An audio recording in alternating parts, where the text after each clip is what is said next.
Now, the mercy seat was where it was just the top to the box when blood was put there by the high priest, and we'll go into that in a great deal of detail later. It made that a mercy seat, and it was Christ's death here upon the cross, and he ascended into heaven. And I've taken the position, the mercy seat's the doctrine of propitiation, just as the ark is the doctrine of Christology, of the person of Christ. And this is what he did. He took his blood, presented it in heaven.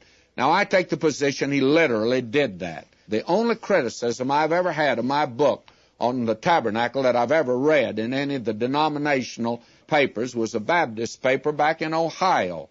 And the reviewer there, he did recommend the book, and he urged the ministers to get it. But the thing that he said was, you have to watch this fella.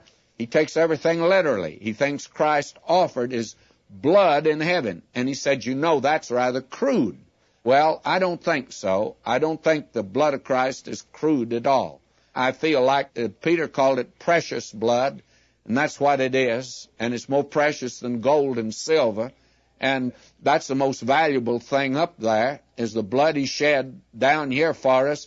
And he presented that just as the high priest went in. And that's the thing that's made God's throne today a mercy seat for us. And we're bidden to come to God today on the basis of the fact that he is our great high priest who's ascended into the heavens, and he's offering his sacrifice for us. This is a wonderful truth. Seeing then that we have a great high priest that's passed into the heavens, Jesus, the Son of God, let us hold fast our confession.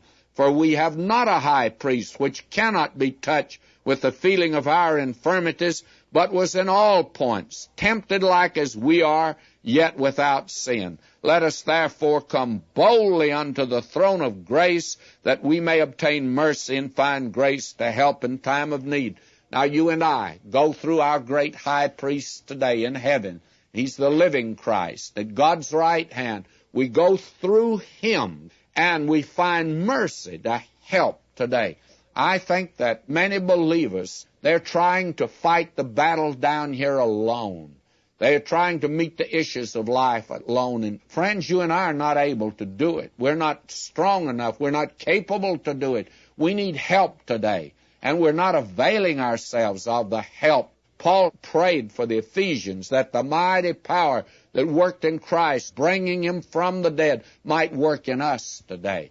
Do you see much of that power working in believers? We need that power today, friends, and we should lay hold of it by faith, because you and I have a high priest that's yonder at God's right hand, and this ark and mercy seat set it before us. Now, the high priest in that day, he rushed in, rushed back out, but our great high priest, when he had made this offering, he sat down at God's right hand, and he's there for us. He died down here to save us. He lives up yonder to keep us safe. And by the way, we ought to keep in contact with him. And have you talked to him today? Have you had an interview with him yet today? Oh, my Christian friend, I urge you to make contact with the living Christ.